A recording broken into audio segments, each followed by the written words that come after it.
अस्सलाम वालेकुम नाज़रीन, मैं हूँ वसीम अली। आप देख रहे हैं चैनल न्यूज़ पॉइंट। नाज़रीन, जो आज की अहम डेवलपमेंट्स हैं वो आपके सामने रखते हैं। जो साइफर का मामला था, जो इमरान ने जिसके ऊपर स्टे ले लिया था, अब एक बार फिर से वो मामला एक्टिव हो गया है। किसी ने गवर्नमेंट के कान के अंदर कह दिया है कि जनाब इसके ऊपर स्टे लगा हुआ कब से, आपका ध्यान ही नहीं जा रहा है। साइफर के मामले को भी देख लें, और वही साइफर जिसके अंदर आपको भी पता है कि इमरान ने और उनके प्रिंसिपल सेक्रेटरी जो आज़म खान है, जो आजकल गवर्नमेंट की साइड में, यानी कि काफ़ी दिनों से वो रोपोश किए हुए हैं। और राना सनाउल्लाह ने इसके बारे से कहा था कि वो खैर वफियत से और बिल्कुल खुश हैं। मतलब वही प्रिंसिपल सेक्रेटरी के साथ इन्होंने मिलकर जो साइफर के ऊपर खेला था, पूरी कौम उससे वाकिफ़ है। उस केस की दोबारा से तहकीकात का आगाज़ हो चुका है, और जहाँ पे अगर केस की बात की जा रही है तो एक और केस है, उसकी भी तहकीकात की जो है वो शुरू हो गई हैं। और वो मामला ये है कि इमरान खान ने दौरान इद्दत बुशरा बेगम से जो है वो निकाह कर लिया था। सिर्फ निकाह ही नहीं किया था, निकाह करके उनकी रुखसती भी बनी गाला के अंदर कर ली थी। हालांकि जो बेगम थी वो पहले से अभी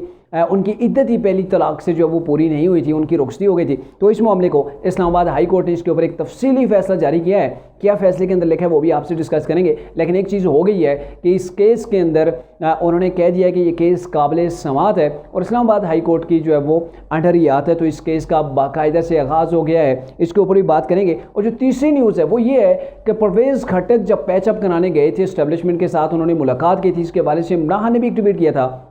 कि परवेज़ खट्टक और उनके साथ जो डेलीगेशन गया है उनको जो है वो पता नहीं पकड़ लिया गया है या फिर उन्हें अगवा कर लिया गया है, कुछ ऐसा कुछ इमरान ने उस वक्त ट्वीट किया था। तो वहाँ पर परवेज़ खट्टक को इमरान के हवाले से ऐसे इंकशाफात किए गए, परवेज़ खट्टक को ऐसी चीज़ें दिखाई गई, ऐसे सबूत दिखाए गए कि परवेज़ खट्टक फौरी तौर पर जो वहाँ से चले गए, और फिर उन्होंने कोई रिएक्शन नहीं दिया। लेकिन कुछ दिनों बाद जब उन्होंने रिएक्शन दिया तो तरीक़ इंसाफ को बिल्कुल जो है वो छोड़ दिया, तरीक़ इंसाफ से किनारा कशी कर ली गई। तो ऐसे क्या एविडेंस थे जो उन्हें दिखाए गए। आज के इस व्लॉग के अंदर हमने ये तमाम चीज़ें डिस्कस करनी है। होगी आपसे गुजारिश कि आपने अभी तक अगर हमारा चैनल जो है वो सब्सक्राइब नहीं किया तो काइंडली ये नेकी भी ख्याल लें, सब्सक्राइब कर लें हमारे चैनल को, और बेल आइकन को ज़रूर प्रेस कीजिए ताकि हमारी हर आने वाली वीडियो आप तक प्रॉपर जो है वो पहुंचती रहे। और इस चैनल के हवाले से आपके पास कोई तजवीज़ हो, कोई आरा हो, तो ज़रूर कमेंट सेक्शन के अंदर जाइए और वहाँ पर कॉमेंट कीजिए, हमें आपके कॉमेंट का इंतज़ार रहेगा।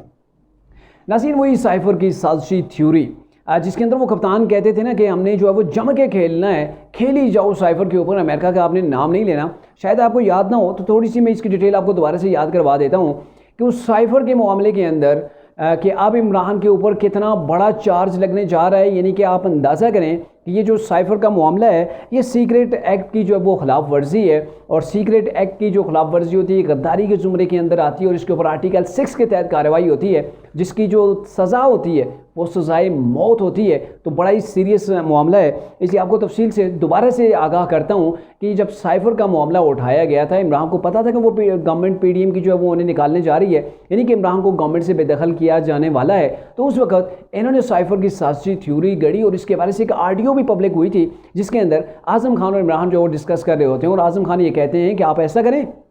कि आप जो है वो मीटिंग बुला लें, अपनी मीटिंग जब आ जाएगी तो फिर उसके बाद जो मैं ऐसा करूँगा कि वहाँ पे वो पढ़ेंगे, शाहमूद कुरैशी उठ के लेटर को पढ़ेंगे, और उसको हमने वीडियो वगैरह भी उसकी बना लेनी है। लेकिन जो मिनट्स बनाने ना, मिनट्स तो मैं नहीं बनाने कप्तान जी, तुसी आराम दे नाल बैठ लो, तो कोई परेशानी नहीं, कोई दिक्कत नहीं होने लगी।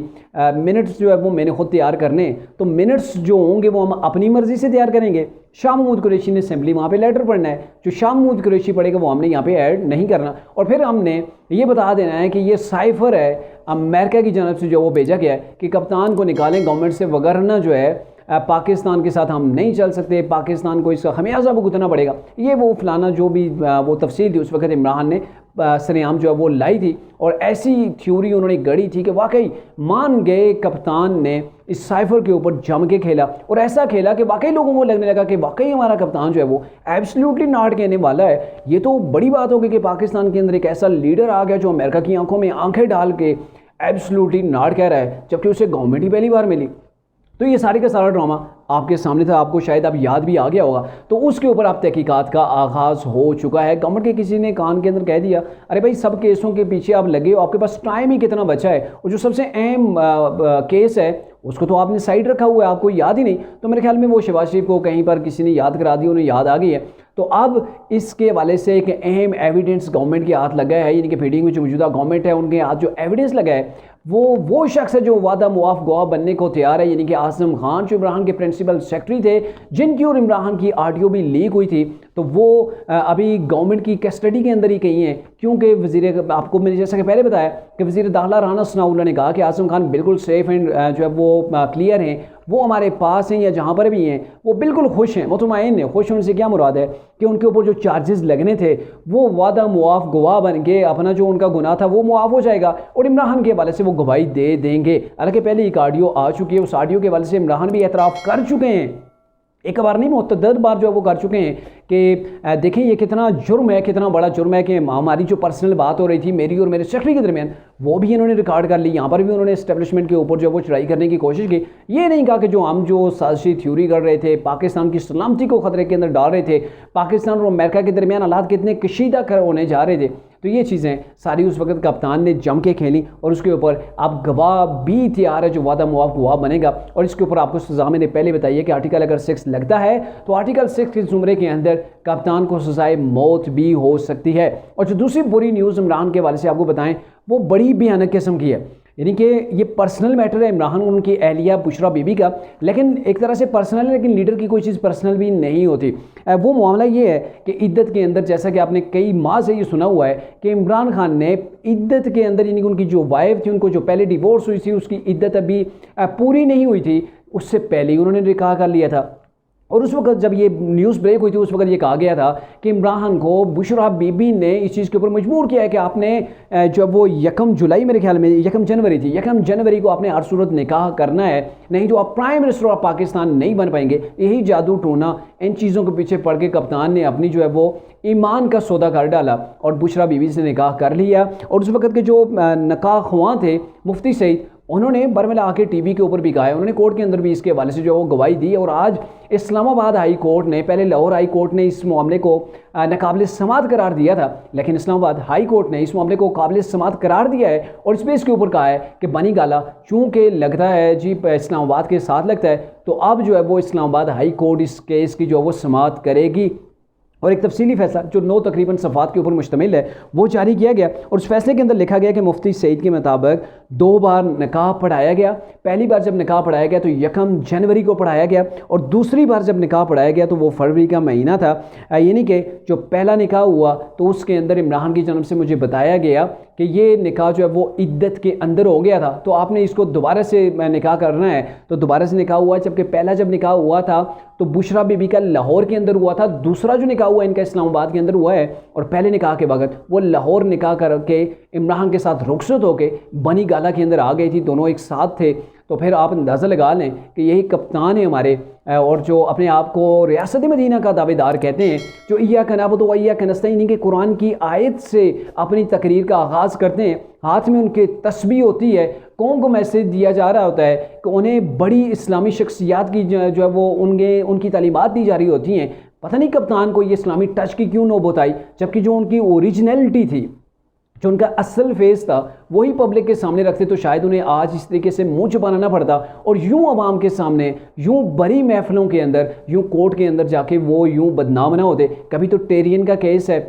उसके अंदर ये फंसे होते हैं, और कभी ये निकाह का मामला है कि आपने इद्दत के अंदर निकाह कर लिया और आप बने हुए क्या फिरते हैं, इतने पारसा बने हुए फिरते हैं, अपने आप को किन इस्लामी शख्सियात के साथ मुवाजना करते हैं वो यहाँ पे मैं बयान नहीं कर सकता। और आपकी हालत ये है कि आप निकाह के अंदर, यानी कि एक शरई मसला है कि शरीयत इसकी इजाज़त नहीं देती, और अगर इद्दत के अंदर निकाह हो जाए तो वह निकाह नहीं होता, और उसके बाद अगर मियाँ बीवी इकट्ठे होते हैं तो वो उनका बहुत बड़ा जुर्म जो है वो जुर्म के मुर्तकिब होते हैं। यानी कि बहुत ही सीरियस मामला है जो कि मैं ज़बान से यहाँ पे ले भी नहीं सकता, क्योंकि बाज़ टाइम घरों के अंदर वीडियो लगी होती है, कोई देख रहे होते हैं पेरेंट्स, तो साथ में बच्चे भी बैठे होते हैं, तो उनके कानों तक भी ये आवाज़ पहुँच रही होती है। तो यहाँ पे जो कोर्ट ने फैसला जो जारी किया है वो मैं आपको सुना रहा था कि फरवरी के अंदर दूसरा निकाह किया गया, और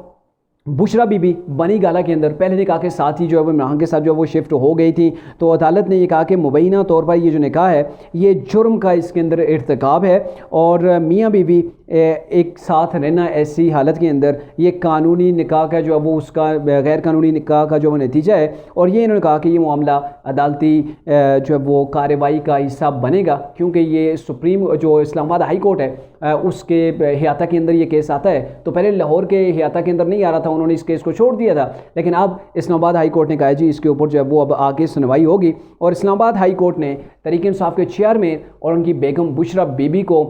20 अगस्त को बुला लिया है कि आप दोनों यहाँ पे ज़रा तशरीफ़ लाएँ ना, ये आपने मामला किया है। वैसे पर्सनल उनका मैटर था, इसके अंदर जो है वो मैं ज़्यादा कमेंट नहीं करना चाह रहा था, लेकिन इमरान जो परसेप्शन अपना दे रहे हैं, जो उन्होंने अपने ऊपर लिबादा उड़ा हुआ है, जो टैग्स अपने दिखा रहे हैं, वो जो फेस कौम के सामने ला रहे हैं, जिस वजह से ला रहे थे, वो तो हम अब हर एक को समझ आ गई कि पाकिस्तानी अवाम जज्बाती है, मजहबी मामलात के पीछे जो वो भागती है, तो वोट कैसे हासिल किए जाएं। तो ये चीज़ें लोगों को दिखा के, इस्लामी टच लगा के जो वो कौम से वोट हासिल किए जाते रहे, और बैकडोर उनकी अपनी जो है वो ईमान के क्या तकाजे थे, ईमान किस लेवल के ऊपर उनका पहुंचा हुआ था इस सिर्फ कुर्सी के लिए, वो अब आप आसानी से जो वो समझ सकते हैं। तीसरी न्यूज़ जो आपके साथ शेयर करके अपने व्लॉग को जो है वो ख़त्म करता हूँ। तीसरी न्यूज़ ये है कि परवेज़ खटक ने एक इंटरव्यू दिया है, उस इंटरव्यू के अंदर उन्होंने ये बताया है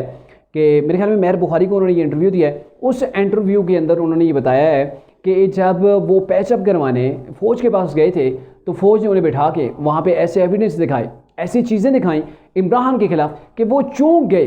कि ये मामला किया है, और फिर उसके बाद वो इस काबिल नहीं रहे कि वो तहरीक इंसाफ को सपोर्ट करें या तहरीक इंसाफ के साथ मज़ीद चल सकें। और जैसे ही परवेज़ खटक जो है वो उन्होंने वहाँ से गए, तो उसके बाद दोबारा से उन्होंने तहरीक इंसाफ से चलने का जो है वो जो चीज़ें थी वो ख़त्म कर दी। उसके बाद तहरीक इंसाफ के साथ वो नहीं चले, और उन्होंने बाकायदा तहरीक इंसाफ को छोड़ने का ऐलान कर दिया था कि अब ऐसे सिनेरियो के अंदर जो कुछ इमरान कर रहा है, जैसे रियासत के ऊपर जो उसने चढ़ाई कर दी है, तो ऐसे हालात के अंदर मैं तहरीक इंसाफ के साथ जो है वो नहीं चल सकता। तो ये चीज़ थी। तो इसके पीछे क्या चीज़ हुई होगी ऐसी, जो मेन क्वेश्चन है कि जिसको देख के वो शख्स जो पार्टी का वज़ीर आला रहा है, जिसको एक सूबे की क़यादत दी गई, सूबे का जो है वो सिर्फ वज़ीर आला ही नहीं था बल्कि वो तहरीक इंसाफ का सदर भी था, और वो पार्टी छोड़ने के ऊपर मजबूर हो गया। तो ऐसी चीज़ें सिर्फ एक बार दिखाने के साथ अगर किसी के माइंड के अंदर सेट हो जाती हैं, तो यकीनन वो बड़े वाज़े और बड़े क्लियर किस्म के वो सबूत थे, जिनको देख के वो समझ गए कि हाँ वाकई कप्तान क्या कर रहा है और हमें कौन सी पट्टी बढ़ा रहा है,